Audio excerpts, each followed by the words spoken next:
En el nombre del Padre, del Hijo, del Espíritu Santo. Amén.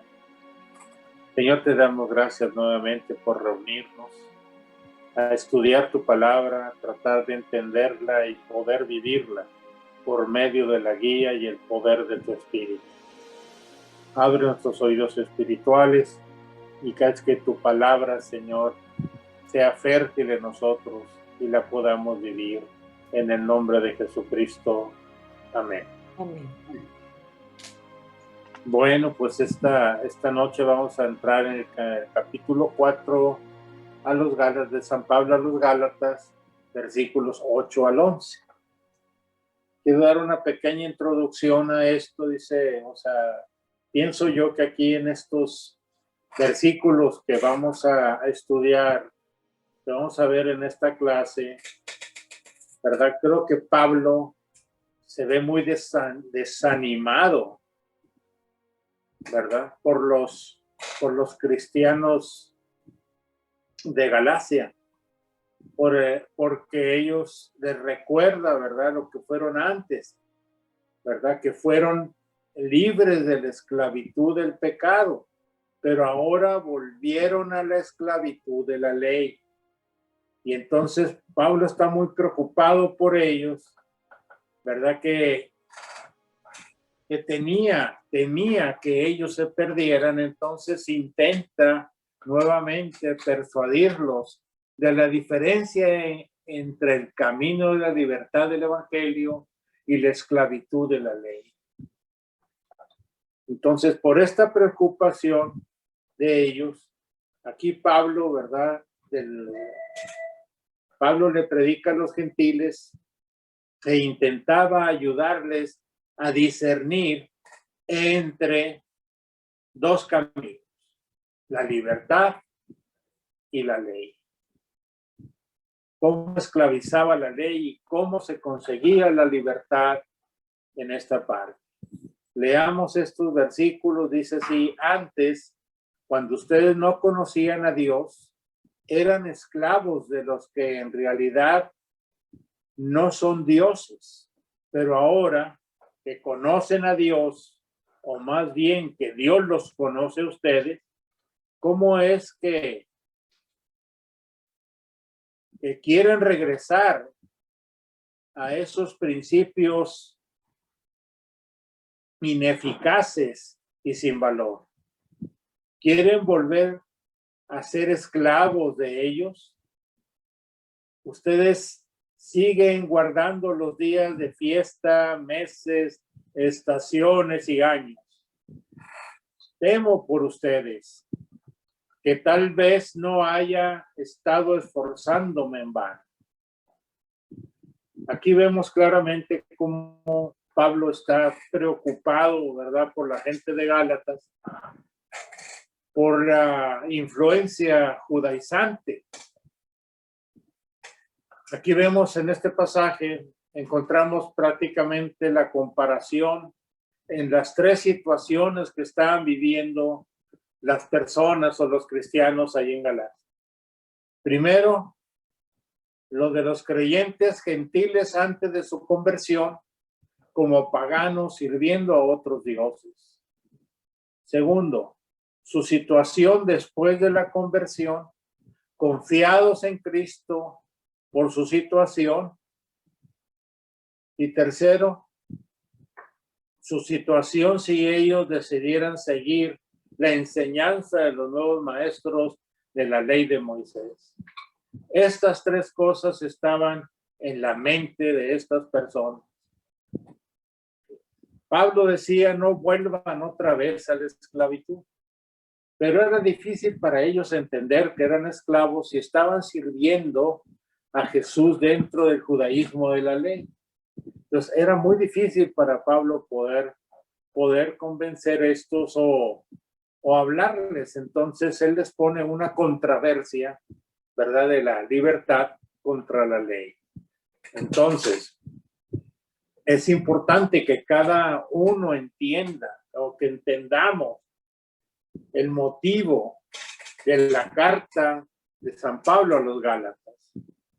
Es que un grupo de maestros judíos que algunos les dicen judaizantes, estaban enseñando a aquellos cristianos de origen gentil que si de veras quisieran que Dios los aceptase, era necesario seguir la enseñanza de la ley del Antiguo Testamento y básicamente deberían hacerse judíos para ser buenos cristianos. Por otro lado, Pablo intentaba persuadirlos que Jesucristo murió en la cruz para pagar por sus pecados y que la única manera aceptable para Dios, aceptable por Dios, es que ellos aceptaran su sacrificio, que confiasen en aquel sacrificio. Pablo deja bien claro que ellos habían dejado una vida de idolatría. Podemos verlo en el versículo 8. Dice, antes, cuando ustedes no conocían a Dios, eran esclavos de los que en realidad no son dioses. Ahí está el primer punto. ¿Ustedes qué eran? Eran esclavos de otros dioses, de otras cosas. Pero ustedes ya conocen a Dios. Entonces, cuando los gentiles aceptaron el mensaje, ¿verdad?, del evangelio de Cristo, llegaron al conocimiento de Dios. Eso significa el hecho de que fundamentalmente en su salvación no era una elección conocer a Dios, pero más bien era una decisión de Dios revelarles la verdad, que este era verdaderamente el privilegio. Es decir, por eso decía, ¿verdad?, que cuando no me avergüenza el evangelio porque es ¿cómo se dice? Poder de Dios para salvar al judío primeramente y después al griego. Este poder de Dios es el que da y mueve la fe para creer en el sacrificio de Cristo. Entonces, ¿qué es lo que pasa? Pablo veía como un privilegio, ¿verdad? No es que nosotros nos acerquemos a Dios, sino Dios nos revela por medio de su Espíritu su verdad, su aclaración, su salvación, la verdad de Jesucristo. Y cuando ya tenemos esta salvación completa, hagan de cuenta que nosotros estamos en el curso de iniciación y hemos recibido a Cristo. Y luego el crecimiento es para abajo.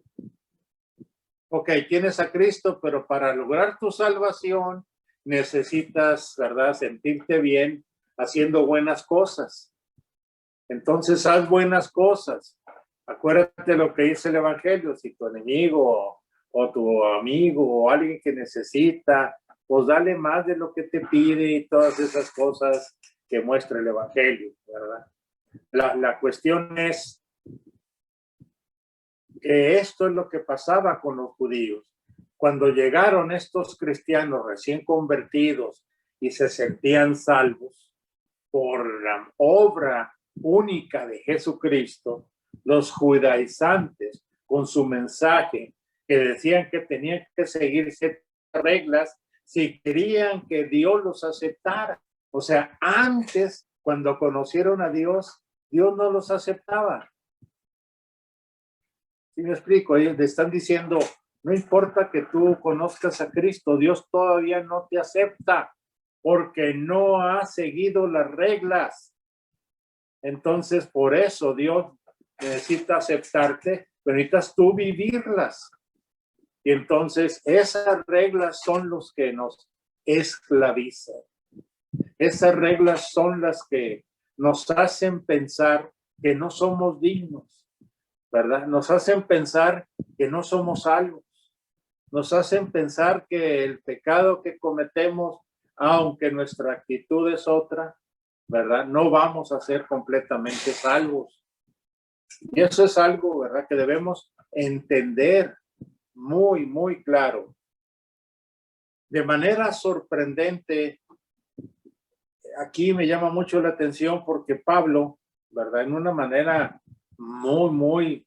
que me sorprende a mí, ¿verdad? Igual a esa esclavitud, a la primera esclavitud. Si se acuerdan, ustedes eran esclavos de dioses que no eran eficaces. Ahora son esclavos de la ley, que prácticamente es lo mismo. Eso es lo que me sorprende. ¿Sí me explico? O sea, es donde Pablo dice, y ustedes eran esclavos y volvieron otra vez a la primera esclavitud. Es de admirar exactamente lo que Pablo dijera que fuese la esclavitud diferente. O sea, Pablo aclara que es una esclavitud, aunque es diferente. ¿Cómo puede ser eso? Después de todo, ¿no fue que Dios dio la ley a Moisés? Es la pregunta que me surgía a mí.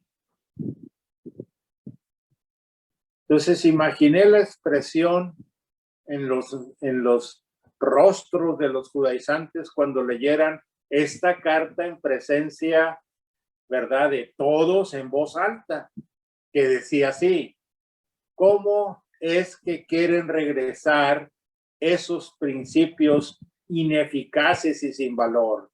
¿Quieren volver a ser esclavos de ellos? ¿Se dan cuenta? Eran esclavos de otros dioses, dice, ahora quieren regresar igual. Aquí está la comparación, que servir a otros dioses, ¿verdad? O ser paganos y esclavos, vuelves a ser esclavo, ¿verdad? Y no te salvas por estos principios que marca la ley por sí misma.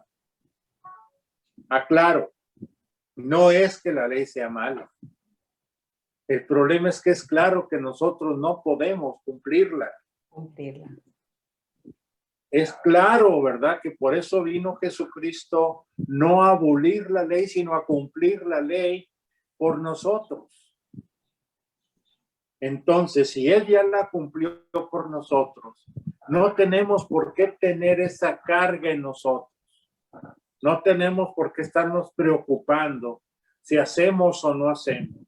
La guía misma del Espíritu Santo, la presencia de Cristo en nosotros y la presencia del Espíritu Santo hace que nosotros obremos en la forma que Dios quiere que obremos, por su fuerza, por su guía, no por nuestras fuerzas. Entonces, ¿cómo es posible que la ley de Dios fuera igual a un culto pagano? Se oye medio raro, pero así lo dije. ¿Cómo es posible que Pablo lo compare, la ley de Dios, con un culto pagano? Entonces la respuesta es muy sencilla. Cuando la usaban por un propósito que jamás fue la intención de Dios usarla, era el problema. Usaban la ley no con el propósito en que Dios se las dio, lo usaban con otro propósito. Y ese era el gran problema. Por eso, ¿verdad?, existe esta situación de que se vuelve prácticamente un culto pagano. Aquí en la epístola de los Gálatas aprendemos que la ley jamás la instituyeron para que el humano fuera aceptable a Dios. Jamás. La fe siempre ha sido lo que Dios de veras espera de cada persona. Es la fe, como lo hizo Abraham, Josué y tantos hombres de la Biblia, ¿verdad?, que respondieron a Dios en su confianza, en la fe. La ley la dio como medida provisional hasta que la promesa hecha por Dios a Abraham se cumpliese en Cristo Jesús. La ley siempre fue una manera protectora, se puede decir así, de mantener al pueblo de Dios lejos del efecto, ¿verdad?, del pecado y la destructor del pecado. Es decir, si se salían de la ley, se sentían malos. Entonces, Dios los protegió en ese tiempo para que, pensando cumplir la ley, no se salían de la ley, entonces los protegía de pecado metidos en la ley. ¿Hasta cuándo? Hasta que se cumpliese la promesa de Abraham en Cristo Jesús. Hasta ahí se acabó esta intención. Usarla para lograr el favor de Dios era y sigue siendo incorrecto. No sé si me expliqué aquí. Usarla para lograr el favor de Dios era y sigue siendo incorrecto. ¿Qué significan estas palabras? Que yo hago las cosas y Dios me ve haciendo bien las cosas, entonces encuentro favor de Dios. Eso es lo que pensaban ellos. Y muchas gentes actualmente así lo piensan. Si quieres que Dios te bendiga, tienes que hacer cosas buenas. Pero hermanos, somos tan débiles. Sentimos tantas cosas. Cometemos tantos errores y herimos demasiado, ¿verdad? Para poder sentir que necesitamos el favor de Dios. Vivimos bajo la gracia, bajo ese favor de Dios vivimos. Y agradecemos a Dios su presencia en nosotros y su bendición cuando amanecemos y podemos hablar, ver, movernos. Ese es un milagro de Dios. Y hacer que nosotros pasemos por este mundo haciendo el bien, eso es lo que Dios quiere, porque estaremos imitando a nuestro Maestro, el Señor Jesucristo. Y sabemos que el diablo tiene la especialidad de hacer mal uso de lo bueno para hacer lo malo. ¿Cómo podemos ver esto actualmente? Pensaba yo. Quizás el Señor le condena algo en tu vida, o sea, me condena a mí algo el Señor en mi vida. Digamos que ese algo, ¿verdad? Es un ministerio que nos encomienda a Dios. Mientras empiezas este ministerio es algo bueno.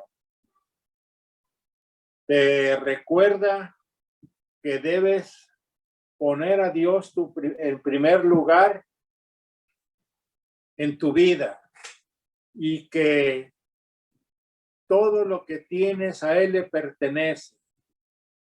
Es un símbolo, ¿verdad?, de devoción a Él y al mismo tiempo ayuda a mantenerte pegado y ayudando a la iglesia. Sin embargo, empiezas a pensar que este ministerio hace con lo que te sientas digno de las bendiciones de Dios. Porque tengo este ministerio, ahora sí soy digno de recibir las bendiciones de Dios. ¿Ven esta diferencia? Una cosa es tener el ministerio y poner a Dios primero, pero cuando empezamos a ver nuestro ministerio como cosa importante y nosotros nos vemos importantes, mejores que los demás, más comprometidos, mejores líderes y demás, sentimos, ¿verdad? Ahora sí, que somos dignos de la bendición de Dios. O si piensas que eres más espiritual que los demás, todavía, ¿verdad? Ministras mejor. Entonces este ministerio es algo malo. Ya te llevó a hacer algo malo. Ya no es lo que Dios quiere. ¿Sí me explico? Cuando estamos sirviendo a Dios y ese ministerio ya se hace para que nosotros digamos, ahora sí creo que soy digno de la bendición y con esto Dios me lo va a tomar en cuenta para mi salvación, ahí ya chupaste palos. entonces has regresado a la esclavitud. ¿Por qué? Porque si te quieres sentir digno, tienes que ministrar. Si no ministras o te lo quitan, ya no eres digno de las bendiciones de Dios. Y eso es lo que San Pablo trata de decir. Cuando nos entregamos a Dios y a Él, le damos todo. Y Él nos perdona todo. Y seguimos perdonados. Hijitos míos, les digo esto para que no pequéis. Pero si alguno hubiere pecado, abogado tenemos para con el Padre, a Jesucristo el justo. Somos justificados para siempre, no por un ratito. Tenemos la paz de Dios para siempre, no por un ratito. ¿Sí me explico? Lo que nos une a nosotros es más poderoso, es más fuerte. Como le decía yo a un hermano en el grupo donde estaba, ¿no? Me decía, no, a ti te falta mucho, Mario, para comprometerte, ¿verdad? Aquí con nosotros y firmar un papel especial. Y yo había hecho esfuerzos para poder agradar a este hermano, ¿verdad? Para que ya se acabara el problema y entonces me diera permiso de ir a firmar ese papel. Entonces, cuando salí del curso, me dijo, no, todavía no creo que estés listo. Y le dije, he tratado de complacerte y creo que no importa lo que haga, no lo voy a lograr, bro, le dije. Pero quiero que sepas algo. Lo que nos une a ti y a mí es más fuerte que un papel firmado. Lo que nos une a ti y a mí es eterno. No importa dónde estés tú, dónde esté yo, nos debemos. Y vamos a ser hermanos hasta la eternidad, porque tú crees en Cristo y yo también. Entonces, le dije, hasta aquí te quito la obligación que tienes conmigo como pastor. Bueno, se acabó porque he perdido el tiempo tratando de agradarte a ti y he pecado porque nada más tengo que agradar a Dios, no a los hombres. Y vámonos, me fui. ¿Por qué? Porque eso pasa.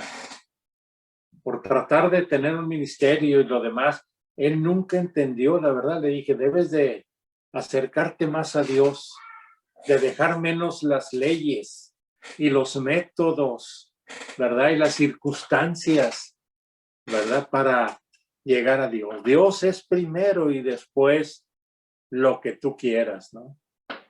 Y eso es triste, hermano. Entonces, he predicado toda mi vida y confieso que al principio las predicaciones, como lo he repetido varias veces, eran para mí, para que la gente me admirara, para que la gente viera.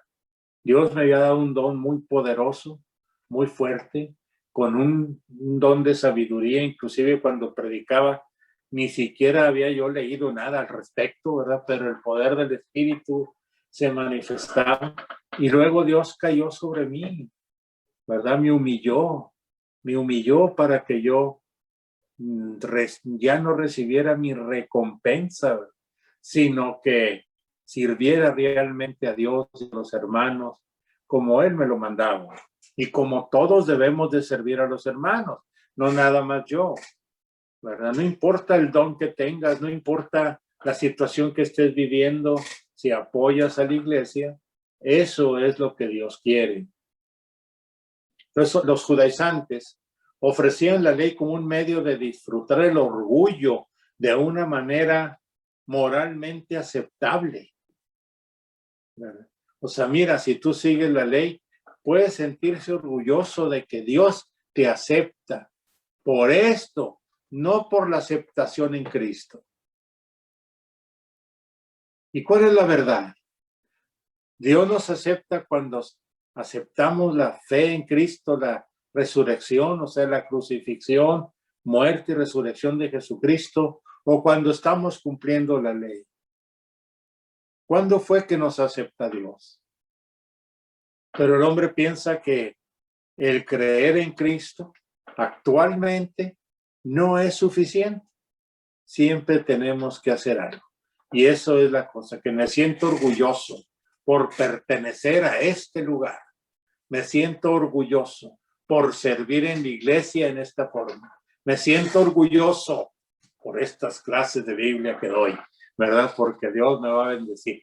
Y entonces la cuestión religiosa y moral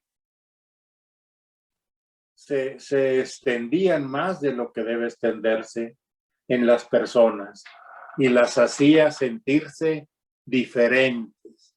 Por lo tanto, ellos sentían una paz muy grande porque fueron aceptados por Dios y engañados diciendo, conocí a Cristo y luego serví bajo la ley, que es lo que Dios quiere, y entonces sigo guardando todas las cosas de la ley, por lo tanto, de agrado a Dios, y Él me va a decir, me siento digno de ser bendecido por vivir esto. Pero, ¿eso moldea a las personas? Esa obrar permite que Dios entre en nuestro corazón y nos moldee como Él quiere. Es una forma muy fácil de seguir a Dios y decimos, ya estamos en el camino, ya estamos ahí, pero ¿hemos cambiado interiormente o somos los mismos? Ahí está el problema. Cuando recibimos a Cristo, entregamos nuestra vida y Él nos moldea. No es necesario, hermano, ser un genio para ver aquello cuanto Cristo moldea nuestra vida interior según la imagen de Él. Cuánto nosotros hemos avanzado y cuánto nos falta por avanzar, ¿verdad? Para llegar al conocimiento de Cristo. Nuestra libertad de la ley jamás resultará una disculpa para vivir una vida sin rumbo. Nosotros tenemos un rumbo. Nuestro fin es Dios. Esto está centrada únicamente, ¿verdad? No, o sea, está centrada en Cristo. No está totalmente y únicamente en mi persona. Cuando yo estoy sirviendo y haciendo estas cosas por la iglesia y me siento, ¿verdad?, como orgulloso de ser bendecido. Al contrario, es el poder de Cristo habitando y reinando en nosotros lo que nos libera, lo que nos hace libres. Y entre más nos abramos y permitemos, ¿verdad?, y deleitarnos nosotros en la voluntad de Dios, somos libres del bulto de la ley cuando recibimos poder para cumplirla interiormente. Es decir, tenemos a Cristo en nuestro corazón, quien ya cumplió la ley. Tenemos ese poder de poder cumplirla en Cristo. Cristo ya la cumplió, por lo tanto, Él la carga en vez de nosotros. Tenemos ese poder, esa libertad, y ya no es un bulto nuestro. Ya no tenemos que hacer nada. Él ya lo hizo por nosotros. Y así la libertad es el primer contraste entre la ley y el evangelio. Espero haberles podido ayudar esta noche y me haberme explicado. Señor, te damos gracias por tu palabra, por lo que nos enseñas, y haznos, Señor, por la guía de tu Espíritu, encontrar esta libertad, Señor, para servirte y entregarnos a ti para que tú seas el que moldee nuestra vida, la cambie, la transforme y haga de nosotros las personas que tú quieres que seamos, al servicio de tu iglesia, Señor, al servicio de tu ministerio. Te lo pedimos, Padre, en el nombre de Jesucristo. Amén. Amén. Padre.